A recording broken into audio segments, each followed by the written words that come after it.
I'm not sure if this is going to work. I should find a little stand and set this up at some point, really. But I'm going to try this anyway. Right, I'm going to show you something. When you're coming out of a relationship, doesn't necessarily need to be toxic. It could be any relationship. Any kind of heartbreak is traumatic. In essence, it's just that toxic relationships are worse. They become even more traumatic. I've got a whiteboard here. So I've got a hold with my left hand and I've got a drawer with me right. This is Liverpool Science Park, by the way. Look at my office. Yeah, there's nothing on the walls at the moment. It's a bit sparse. My uncle came round the other day. He said, it's a bit sparse in there, you know. Do you want to see outside? Can you hear the bells? There's, there's the live buildings and that, and there's the ting, and then there's people. Well, there's no people because it's a Sunday, and only lunatics come in on a Sunday. I drank too much caffeine, and I got an idea. Do you want to see my idea? So this is one of the chapters in the new Break the Trauma Bond course, and one element of it that I wanted to go through with you. So when you are linguistically thinking about a previous relationship, whether it was traumatic or not, but let's just say you're heartbroken, you get ideas in your Swede, in your head, and some of them are wrong. Some of them, let's do it like this. Some of them are true. Some of them are false. And most of the ideas that you'll have inside of your head about the relationship will be false. Sorry, not most of them. Some of them will be false because of language, because of issues around linguistics. Got to kick the ballistics on me linguistics. So it's around linguistics. So when you say me ex and you think of their name, and I think of my ex's name, and I'm going to make up a name. I'm going to say Barbara. That's only funny because in my age group, nobody is called Barbara. So don't be mad at me if you're called Barbara and be like, hey, what's funny about that? I'll go, nothing. There's nothing funny about your name, Barb. It's just that I don't know any Barbaras, and it's unlikely that I would date a woman called Barbara or Audrey, or, a name like that. So we say Barbara. So when I'm talking about my ex, in my brain, I'm focused on a person. And the person, I put it in the wrong place. That's not where Barbara goes. Hey, listen, pay attention. The ex name, I put girlfriend, because that's what it would be for me. So we have Barbara. And I think to myself, right, I'm in pain. I've had a traumatic experience. And what was the source of the pain? Well, my relationship was either toxic or the relationship broke down. And it's all about Barbara. And whenever I hear Barbara's name, I'm very sad. And I think it's happening now in the present. And I think it's about a person, but it isn't. It's actually about the past, and it's not about a person. It's about a dynamic incident that occurred, which is good to know, because if I am in falsehood, the brain's telling me it's in the present. Well, it isn't. I'm thinking about her now, but that doesn't mean it's happening now. And it's about a person, but it isn't. It's about a situation, an incident. If I'm in the false and I'm thinking person and present, then that takes me out of it. It takes my locus of control out.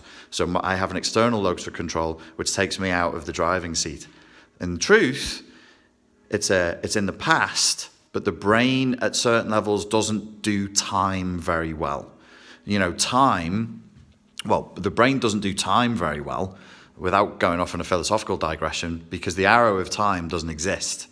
This is a social construct that we use so we know when to turn up on Tuesday and when to pay your rent at the end of the month.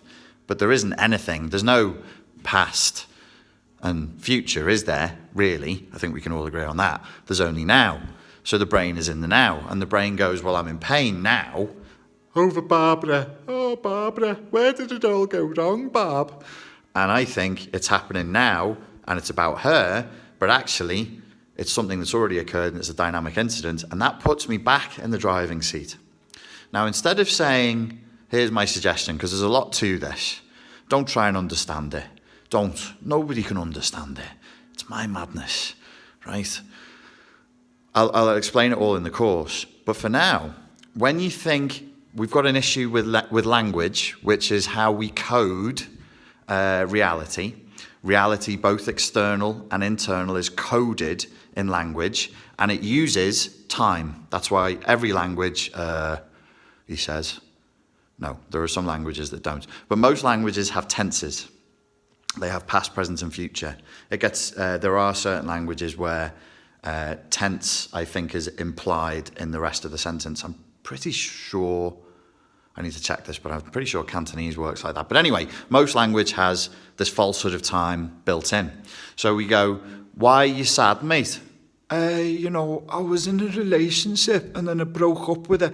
Who did you break up with, mate? I broke up with Barbara and it hurts now and I'm focused on the pain of Barbara. But actually what happened was it was in the past. And when I say it was a dynamic incident that you were involved in as well, it's because you're not actually upset over Barbara. Oh, my arm hurts now. Better hurry up. You're not actually upset over Barbara or Frank. Oh, Frank. I love you, Frank. Come back.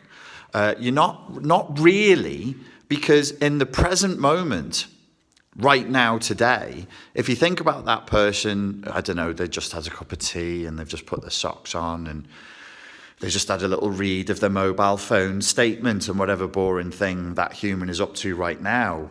It's not really about that, is it? So it's not really about a separate human being in the present moment. It's about our internal reality and the past and an incident. And so therefore, to break the linguistic prison that holds this time fallacy in place, we need to talk about it in a new way. So let's imagine my name is Frank. My ex's name is Barbara, and we're talking about a relationship. So what I'm going to do is I'm going to create a new word here. You can have your own word, but let's say when you say to me, or I talk to myself inside my own head, and I say, why am I sad? I'm sad because of frabarel. So that's Frank, Barbara, relationship. That's how I've created that word. So what is it that bothers me? It's the frabarel. It's this, which is not actually a relationship. It's a cluster in the brain of different neural, hang on, let me point at where it's supposed to be pointing at, different neural networks talking to each other. And it's actually a cluster of things that if we call it a relationship and we say, oh, it's about my ex whose name is Barbara or Frank, and if your ex isn't called Barbara or Frank, none of this works. So you should switch it off. And I'm sorry about that. I'm joking. If you say it like that, you're feeding into the false narrative. You're feeding into the false. But if you break out of saying it like that and talking about it like that, you can start to get close to the truth, which is what happened and why you feel pain is because of this incident, which is actually involving three entities. So there's you, if you're Frank, and then there's Barbara. Oh, Barbara, I loved you. Where did it all go wrong? And then there's the relationship. That's three different things, factors, that then came together to form this other thing called frabarel. So if your name was Sue and your ex was called Mike, then it would be Sumicrel, because I'm putting rel on the end. But you can put whatever you want on the end. Rel is just short for relationship. You can put whatever you want there. Sumirel, right? That would be the naming of the incident. Now, why is it important that we blend these things together? Because your issue isn't really with an individual, it's with all this. And why is the relationship a separate factor?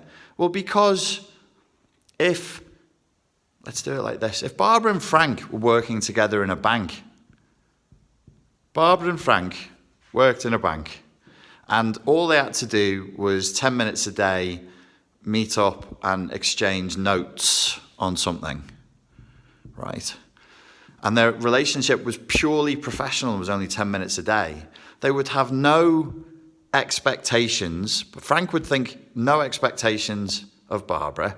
Barbara would have no expectations of Frank. There'd be no cultural conditioning factors brought in. There'd be no emotional dysregulation. There'd be no sexual politics. There'd be no financial enmeshment. There'd be no my family gets involved with your family and your family gets involved with mine. There'd be no projecting of Frank's mother onto Barbara. There'd be no projecting of Barbara's dad onto Frank. There'd be no projective identification there, and everything would stay clean. But as it is, everything becomes this big fucking mess that's called for a barrel. So has Frank really got a problem with a woman alive today, going about her business, brushing her teeth? Her fucking underwear doesn't match her bra again. Fuck's sake, Barbara, get your life sorted out, love. No, it's not about that. It's about something that occurred previously that's being experienced in the present because of this. And all this cluster of neural networks chatting away to each other have power and create this clusterfuck that has power because of, massive emotional loading that's based on an incident that took place through time. But we're not thinking of it that way. We don't think of it dynamically because the brain, operating as it does through linguistic encoding, uses nominalizations. Nominalization is the way in which we take a dynamic, nuanced, multi-layered, multi-dimensional experience and nominalize it. We give it, nominalize, nom is name. So we turn it into a noun. We thingify it. That's the linguistic way of saying it. But we'll just say, hey, I'm going to thingify that, lad. It's too hard for me to understand, so I'm just going to make it a thingio. I don't know why I'm talking like a crackhead. There's a Scouse accent, and then there's a Scouse crackhead accent. I'm going to do the rest of this as the Scouse crackhead. Hey, Frank, where's Barbara? Where's me rocks? No, so we thingify it, and we turn it into a thing, when actually it was an incident, and that's called nominalizing. So you thingified a multi-layered, say if you fly from Germany to Alabama, and you have this experience, and then you go and see your auntie there, and then you spend 2 weeks there, and you do this and that, and then you come back, and your mate sees you, and he goes, "Oh, Klaus, where have you been?" And then Klaus says, I have make a holiday." Then everything is reduced down. All of the multiple appointments and horror and joy and happiness of going to Alabama has now been reduced down to holiday. Where have you been? I've been away. What did you do? I went on a journey. So all of that experience, no matter how big it is reduced down in the brain. And then when we talk to each other, we talk this falsehood into reality. You're in pain because you're in a relationship that was either a toxic relationship or it broke down. And it broke down because you were in love with Barbara. And then that brings it into the present because there's parts of your body and your brain that don't do time. They don't understand time. And guess what? They're the parts of the body and the brain that are responsible for threat assessment, and they're responsible for emotional regulation. So when you vividly imagine experiences that you had with Frank or Barbara in the past, and you're imagining it in the present, adrenaline spikes now. Why? Because the reptile in the center of your brain, if you ever look at like a picture of a brain and how it's evolved, the reptile brain is this thin stick that basically sticks straight out of the spine, and then the good bits of brain that do more complicated functions grow behind it and in front of it. That thin stick is responsible for you feeling threatened or not threatened, and its job is to keep you safe. Its job is not to keep you happy. The lizard in your brain doesn't give a fuck about your happiness. It just wants you to not die. And unfortunately, its signals are the most insistent and the most powerful. And what it does is it sets off alarm. Fuck off. Don't look at me. Don't you look at me when I've told you not to. Alarms. The lizard is an alarming part of the brain, and it's there to help you to survive. And so it's repetitive. Like an alarm is not a pleasant sound, is it?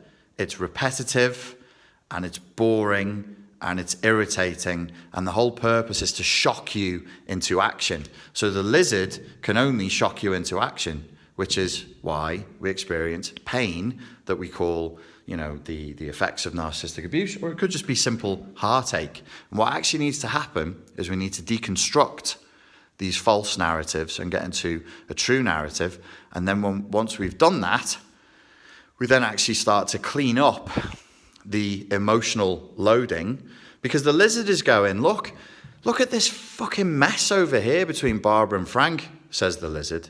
He swears a lot, Mr. Lizard. Oh, it's Captain Swearpants, cheeky little lizard. And he says, look at this fucking mess over here. We don't want to do that again, do we? Because that wastes a lot of time, like. He's got a bit of a Scotty Road accent. And he says, we don't want to do this anymore. So this is a very dangerous thing. So my hypothesis is emotionally loaded scenarios are a software fault in the brain to do with mapping. It's a function of mapping.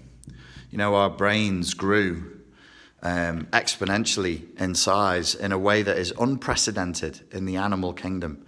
They grew in volume a huge amount over a very, very short period of time in terms of evolution. And it was probably the Anunnaki that did it to make us better slaves. But if it wasn't, and it was just natural evolution, one of the main theories, well, there are different theories for why. Some people say it's because we started eating cooked food, we discovered fire and we had better calories. Some people say it was language, so we could tell each other where the danger was and where the good food was. I think it probably was both of those things are factors, but actually it's more about the terrain. We started to travel, and the more we moved around, the more we realized we could have things. And so in our earliest times, the people who moved and traveled, they got to have stuff. They earned stuff. They became, higher up in society because they'd find stuff. So mapping became a way, exploring and mapping became a way of ensuring survival. And actually what the brain is good at doing, particularly Mr. Lizard, Captain Sweary Pants over here, he's like, fucking hell, that's a mess over there. What he's done is he's done his job. Thank you, Mr. Lizard. He's mapped the danger in the environment. So the brain does like gold and berries and Louis Vuitton handbags and the precious things in the environment, but it actually is predominantly it just means in order of priority. So in order of priority, it's more focused and more motivated by danger. And it actually maps things physically as though it was in the land. And so we have a problem. The brain, the lizard brain, does not understand time. It doesn't understand time, and it doesn't understand the difference between a concept and physical terrain. And it thinks, this is a part of the map where there were tigers and everybody died screaming. Well, we didn't like that, did we, Mr. Lizard? He's there to keep you safe. So he says, don't go there again until it's fixed.